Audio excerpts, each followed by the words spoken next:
오늘 이 밤에도 주님의 은혜를 사모하며 피곤한 몸을 이끌고도 나오신 우리 성도님들께 하나님의 은혜가 풍성히 넘치시기를 축복합니다. 오늘도 우리 기도의 제목을 얻기 위해 말씀을 함께 잠깐 묵상하기를 원합니다. 오늘 말씀에 여러분이 잘 아는 마리아의 향유 옥합 이야기입니다. 여러분이 너무 잘 아는 말씀이죠. 근데 1절에 보면 그때가 언제냐면 6월절 엿새 전에 라고 말합니다. 이 6월절은 그냥 매년마다 돌아오는 일반적인 6월절이 아니라 예수님께서 이제 잡혀서 십자가에 죽임 당하는 그 6월절을 앞두고 있는 바로 며칠 전이죠. 엿새 전이라는 겁니다.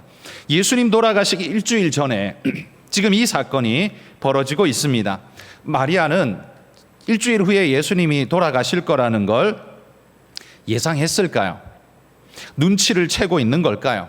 무슨 이유인지 모르지만 이 마리아가 예수님이 자기 집에 찾아오셨을 그때에 잔치를 하는데 예수님을 위해 잔치를 벌이고 있는데 마르다는 역시나 일을 하고 있고 언니답게 일을 하고 있고 나사로는 예수님과 함께 앉아서 담소를 나누고 있고 마리아는 어디 갔는지 보이지 않더니만 어디 가서 향유 옥합을 고이 쌓아놓은 향유 옥합을 들고 나왔습니다.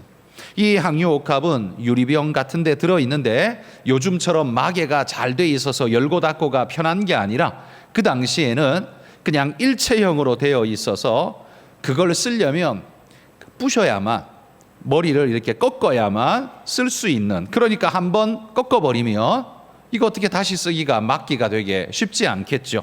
그러니까 이거를 쓸 때에는 큰 마음을 먹고 써야 한다는 이야기겠죠. 그러니까 이 마리아는 이것을 곱게 아마 잘 보관해 두었을 겁니다. 그리고 이것이 값이 굉장히 비싼 것이기 때문에 자기 집에서 아마 가장 비싼 물건이었을 겁니다. 그러니 함부로 내놓지도 않았겠죠. 그런데 이걸 예수님이 오셨다고 지금 이거를 내놓고 있는 겁니다. 그리고 예수님께 지금 다 부어드리고 있는 겁니다. 그만큼 예수님이 그에게 중요한 분이고 감사한 분이라는 걸 나타내는 거겠죠. 여러분, 오늘 이 마리아가 쏟아내고 있는 순전한 향유 옥합, 나드 한 근의 순전한 이 향유의 사건은 6월절 엿새 전에 일어난 일로서 아무도 이것이 가진 의미를 몰랐지만 예수님은 이 의미가 나의 죽음을 예표하고 있다, 내 죽음을 준비하고 있다, 이렇게 말하면서 의미를 굉장히 부여해 주셨습니다. 그러면 여러분, 마리아는 예수님의 죽으심을 알고 있었을까요? 왜 그러면 향유 옥합을 굳이 이때 가지고 왔을까요? 아마도 마리아는 제가 보건대 예수님의 죽으심을 알지 못했습니다. 아마 그걸 제대로 알지 못했을 겁니다. 어떻게 될지 어찌할지. 왜냐하면 예수님은 매년, 그것도 자주 예루살렘에 올라오셨기 때문에 이번에 올라오심이 특별할 거라고는 마리아도 생각할 수 없겠죠. 그러면 왜 이런 일들을 하고 있는 걸까요? 그건 요한복음만이 기록하고 있는데요. 바로 앞장에 보면 요한복음 11장에 자기 오빠 나사로가 죽었다가 구원 얻는, 예수님 때문에 생명을 다시 얻는 기적의 역사가 일어나지 않습니까? 자기 오빠를 살려준 그런 분이시니 내가 가장 아끼고 귀히 여기는 가장 비싼 물건, 그거 주님 앞에 내놓는다고 해서 그게 뭐 아깝겠습니까? 우리 오빠의 목숨에 비하면 그건 아무것도 아니죠. 아마 그런 마음으로 내어놓았을 겁니다. 아마 이 마리아는 우리 오빠 나사로를 살려주신 은혜에 감사하면서, 그리고 평소에 예수님을 존경했고 귀히 여겼던 그 마음이 어우러져서 이 일을 하고 있는 거죠. 그런데 하필이면 이 날이 예수님이 돌아가시기 일주일 전의 사건이라는 겁니다. 마리아는 그거 모르고 했지만 성경은 이게 굉장히 의미 있는, 마리아는 모르고 했지만 성경적으로는 굉장히 의미 있는 것으로 인정하고 있다는 거죠. 마르다는 그냥 감사했을 뿐입니다. 뭘 계획한 게 아니에요. 그냥 감사했을 뿐입니다. 그런데 그 감사가 지금 어떻게 쓰이고 있어요? 예수님이 거기 7절 8절에 말씀하는 것처럼 나의 장례를 위해, 장례할 날을 위해 그것을 간직하라. 그러면서 내 장례를 준비하는 그것이다, 예표다라고 말하고 있는 것이죠. 굉장히 의미 있는 기름 부음의 예식이 되어졌다라는 거죠.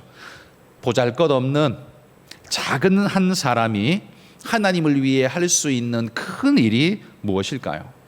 여러분, 큰 일, 여러분이 하나님을 위해 할 수 있는 큰 일이 뭐겠습니까?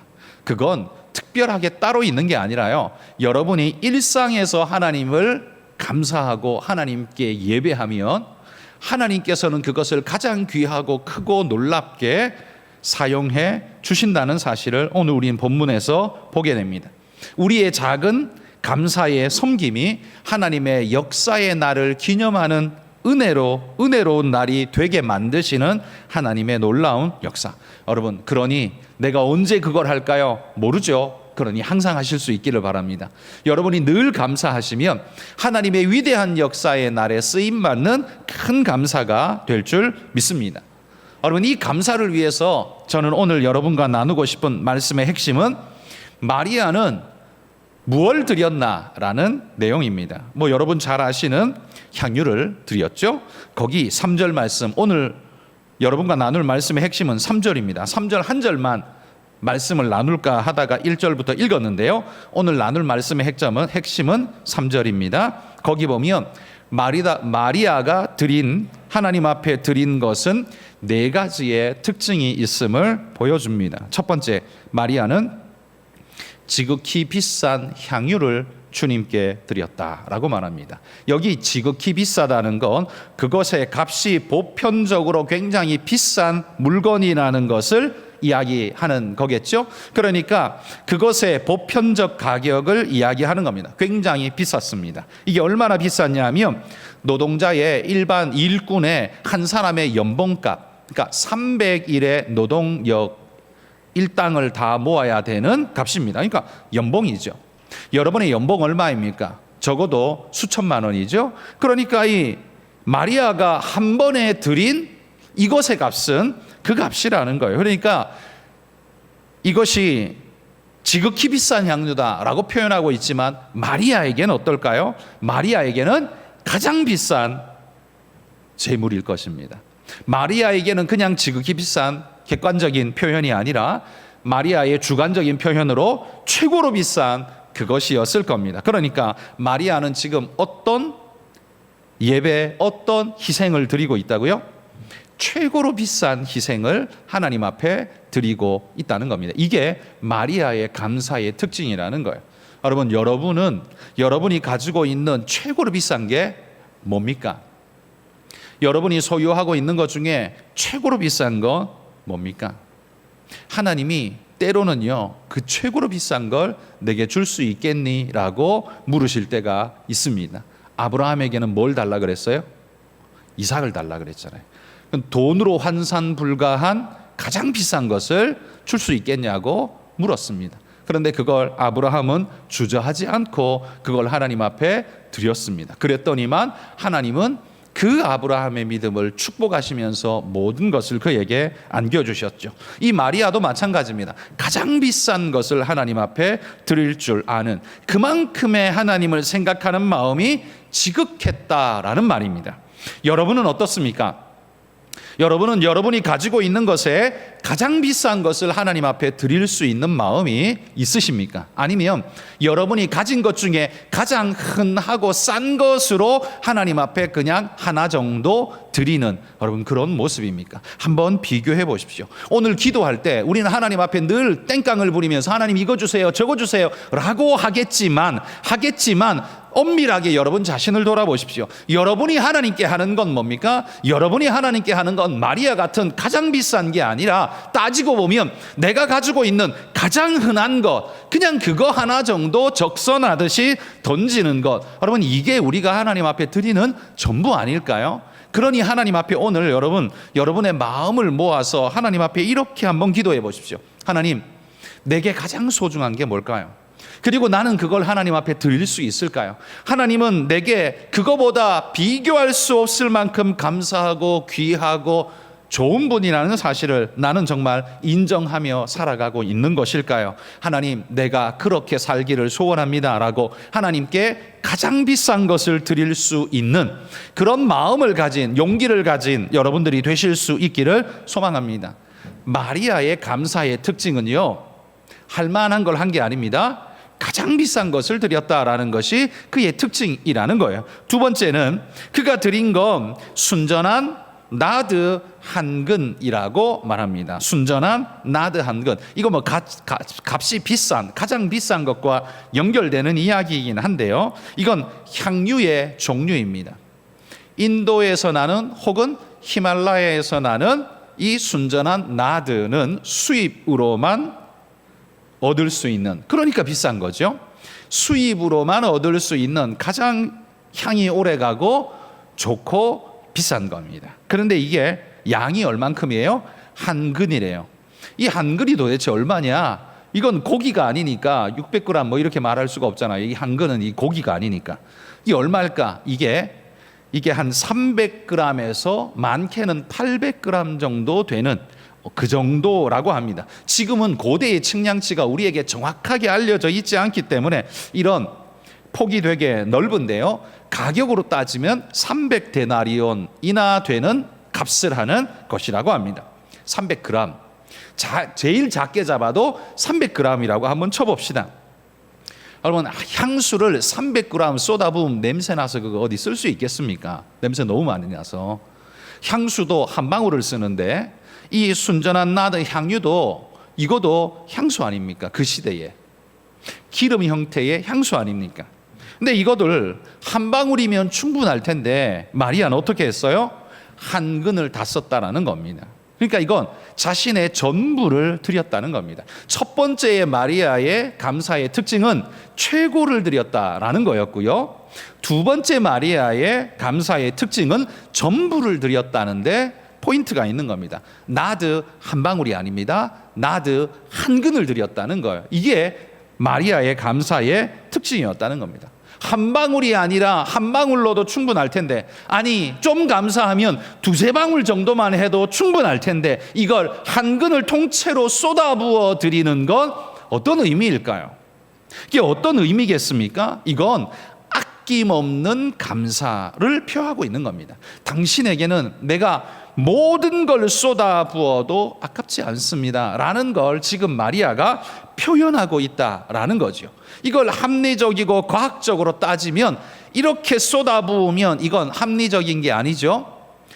멍청한 거고 낭비이고 오히려 냄새가 너무 진해서 쓸모가 없는 거죠. 그렇지만 예수님은 그걸 그렇게 말하지 않았습니다. 오히려 귀하게 이 여인의 이야기를 온 복음이 전해지는 곳에 다 하라고 말합니다. 왜입니까? 이건 냄새의 진하고 말고가 아니라 양의 적합성이 아니라 이건 아낌없는 감사를 보여주는 마리아의 헌신을 나타내기 때문이죠.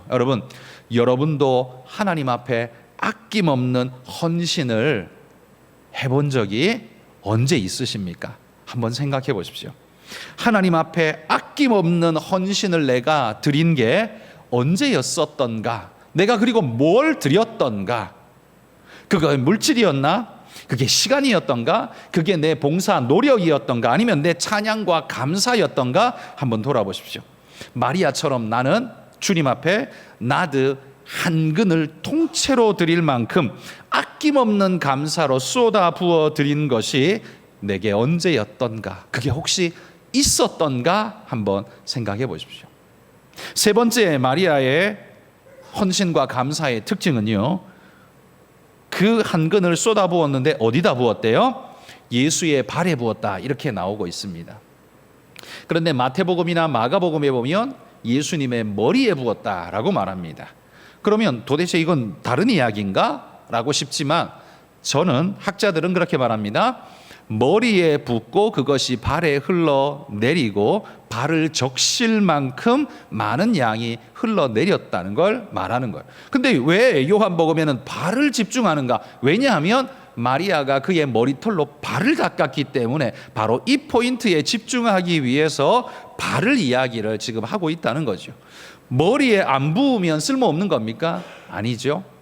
아마도 향유는 보통 머리에 붓기 때문에 그 부은 머리에서부터 흘러내려서 예수님의 발에까지 적실 만큼 흘러내린 그 향유는 나드 한 근을 쏟아부었다라는 증거가 될 것이며 게다가 뿐만 아니라 그 흘러내린 것이 발을 적셨는데 그 다음에 한 일이 뭐예요? 많은 양을, 이게 마리아의 두 번째였죠. 첫 번째가 가장 비싼, 두 번째가 모든 것을 드리는, 이게 특징이라 그랬죠. 세 번째는요, 그의 머리털로 예수님의 발을 씻었다는 겁니다. 여러분, 지금도 그 누구도 머리털로 발 안 씻어줍니다. 여러분 남편들에게 여러분 머리털로 발 씻어줘 본 적이 있습니까? 미쳤냐 그럴 겁니다. 그렇게 하는 사람은 없습니다. 그렇죠? 아무도 없습니다. 그러니까 이게 뭘 의미하겠습니까?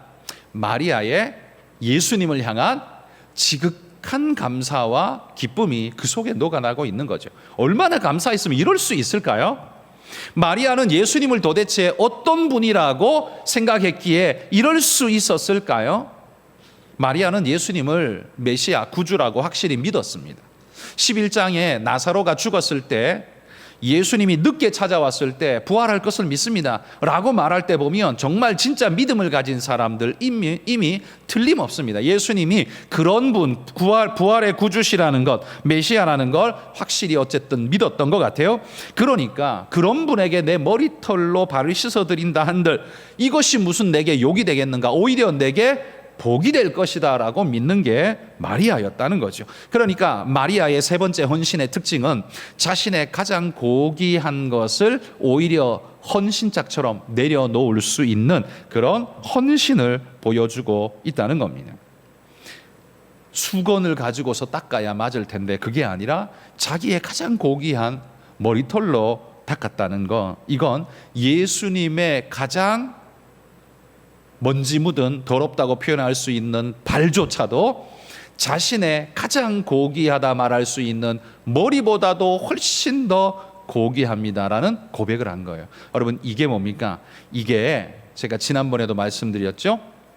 예배라는 단어의 히브리어 원래 뜻은 엎드려 절하다라는 말이라고 했습니다. 코가 땅에 닿도록 엎드려 절하다, 이게 예배라고 했습니다. 그게 의미가 뭐라고 그랬습니까? 제가 나의 가장 고귀한 머리가 당신의 가장 천한 발보다 밑에 있습니다, 아래 있습니다 라는 의미가 머리를 땅에 박고 절하는, 엎드려 절하는 경배입니다. 이게 예배라는 의미의 뜻이에요. 그러면 지금 마리아가 그의 머리털로 예수님의 발을 닦고 있는 이 모습은 뭘까요? 이 발을 닦으려면 서서 닦아줄 수 있습니까? 머리털이 한 3m쯤 되면 그게 가능할지 모르겠지만 아니잖아요. 숙여야 될 것 아닙니까? 숙여서 눈물을 흘리면서 예수님의 발을 닦고 있는 마리아의 모습은 아마도 굉장히 충격적일 뿐만 아니라 감동적이었을 겁니다. 그만큼 이 자기의 가장 고귀한 것마저도 당신 앞에는 아무것도 아닙니다라고 내어놓을 수 있는 마리아의 헌신. 여러분 이게 마리아의 감사의 세 번째 엄청난 특징이라는 겁니다. 우리는 우리의 가장 고귀한 걸 지키기 위해서 오히려 예수님을 팔아먹기가 일수인데 어떻습니까? 마리아는 자기의 가장 고귀한 것을 예수님을 위해서 내려놓는 수건처럼 사용하는 그런 존재가 돼버렸습니다. 여러분 한번 생각해 보십시오.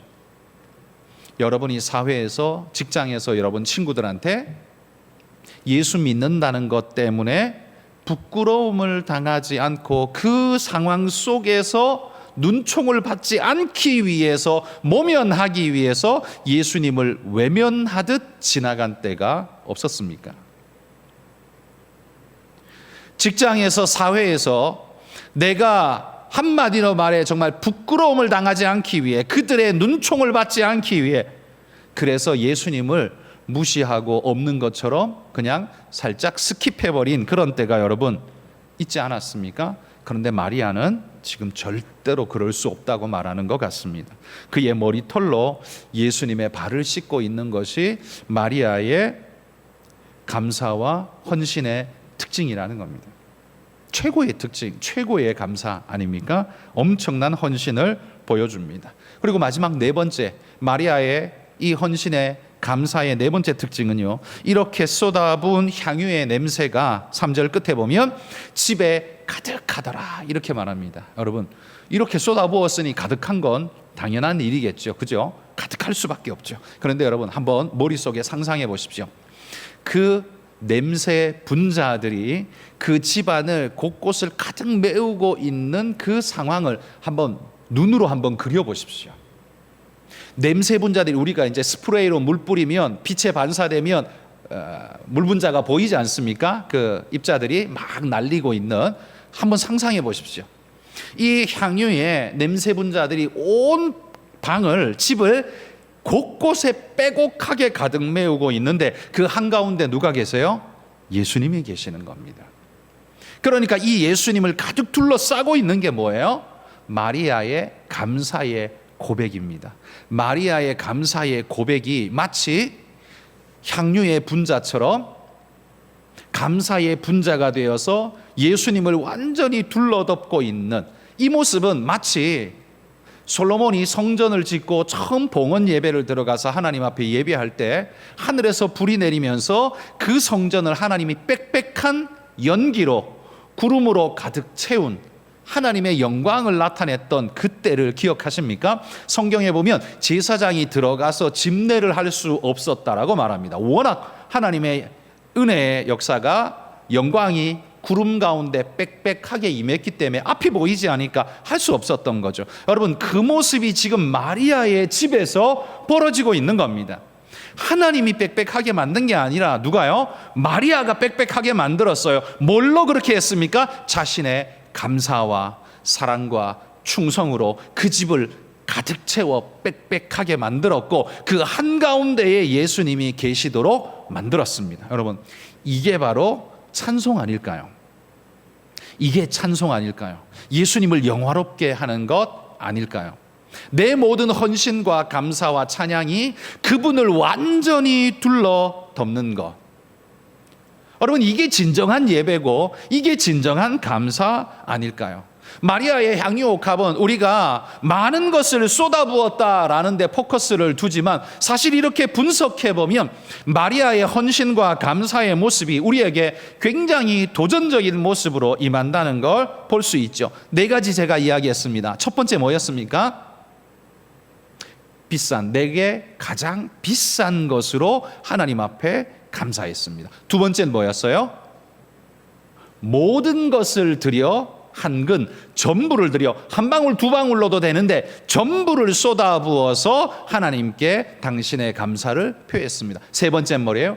나의 가장 고귀한 머리털로 당신의 발을 씻는, 그래 그분 앞에서는 나는 아무것도 내세울 것이 없는 그분의 영광을 드러내는 그 모습이 마리아의 세 번째. 그리고 네 번째는 뭐예요? 그의 감사가 예수님을 가득 둘러싸고 있는, 가득 채우고 있는, 이게 바로 하나님을 영화롭게 하는 일이라는 말입니다. 여러분, 우리가 찬양할 때 그냥 이 콩나물 대가리 따라서 그냥 음조를 따라 부르는 게 아니라 우리의 찬양이 예수님을 가득 둘러싸고 있는 모습 같아지도록 여러분 그렇게 찬양하실 수 있기를 소망합니다. 여러분의 곡조와 찬양이 예수님을 가득 둘러싸고 있는, 마리아의 옥합의 향기가 예수님을 가득 둘러싸고 있는 것처럼 여러분의 찬양의 고백이 가득 둘러싸고 있도록. 여러분, 우리 찬양이 뭐예요? 그게 시 아닙니까? 시에다가 곡조를 붙인 거 아니에요. 그 시는 우리 믿음의 고백이에요. 그러니 우리의 고백이 예수님을 가득 둘러싸고 있는 가장 아름다운 모습이죠. 그러니 여러분, 우리 안에 찬양이 가득 넘쳐나야 합니다. 뜨거워야 합니다. 그리고 찬양이 뜨겁게 일어나는 곳에는요, 말씀의 능력도 뜨겁게 일어납니다. 찬양이 냉랭하고 식어 있고 부르는 둥 마는 둥 하는 둥 마는 둥 하는 곳에는요, 설교를 해도 힘듭니다. 그런 척박한 땅에는요, 설교도 힘듭니다. 이게 뭐 들어가지도 않고 튕겨 나오기 일쑤이고 이렇습니다. 그런데 찬양으로 마음이 녹아 있는 사람들에게는요, 뭐라고 말해도 그냥 말씀이 쑥쑥 들어가는 엄청난 은혜의 역사가 있는 거예요. 그러니 여러분, 여러분이 말씀 받을 준비를 찬양으로 하시고 기도로 하시고 하십시오. 그러면 하나님이 영광 받으실 뿐만 아니라 하나님이 주시는 말씀도 우리 안에 충만하게 차고 넘치는 은혜의 역사가 있게 될 것입니다. 여러분, 오늘 밤 우리가 함께 기도하기 위해 모였는데요, 나의 희생과 나의 감사는 이 마리아의 희생과 감사에 비해서 어떠한가를 한번 비교하며 돌아봅시다. 마리아는요, 가장 비싼 것을 드렸습니다. 그리고 그거 전부를 드렸습니다. 그리고 그의 머리털로 씻어드리는 최고의 존대를 했습니다. 그리고 그 향유를 집에 가득 채워 예수님을 완전히 둘러싸는 은혜의 영광을 주님께 올려드렸습니다. 나는 주님께 이런 영광을 돌려드립니까? 나의 찬양과 나의 감사와 나의 예배는 예수님 앞에 이런 감사, 이런 찬양, 이런 예배 됩니까? 아니면 그냥 레이저만 쏘고 구경만 하다가 설교 오늘 디기 못하네, 맨날 헤매네, 그러다가 집에 가는 게 아니고 여러분의 마음속에 하나님의 은혜가 가득하고 또 여러분의 고백이 예수님을 가득 둘러덮어서 찬양의 은혜로 영광으로 가득하실 수 있는, 하나님이 원하는 거 그거 아닐까요? 여러분, 하나님이 원하는 게 그거 아니겠습니까? 여러분, 하나님 주변에 물 분자가 반짝반짝 빛나며 예수님을 가득 채우고 있는 그 향유의 냄새 분자처럼 여러분의 고백의 분자들이 예수님 주변을 가득 뒤덮는 은혜의 역사가 오늘 이 밤에 있기를 소망합니다. 여러분, 그런 찬양, 그런 기도, 그런 감사하면 하나님께서 가만 있을 리가 없을 겁니다. 여러분이 무슨 기도를 해도 너무나 사랑스럽게 하나님께서 그 기도 들어주시고 응답하시며 함께해 주실 줄 믿습니다. 여러분, 그런 마음으로 주님 붙잡으시기를 축복합니다. 우리 같이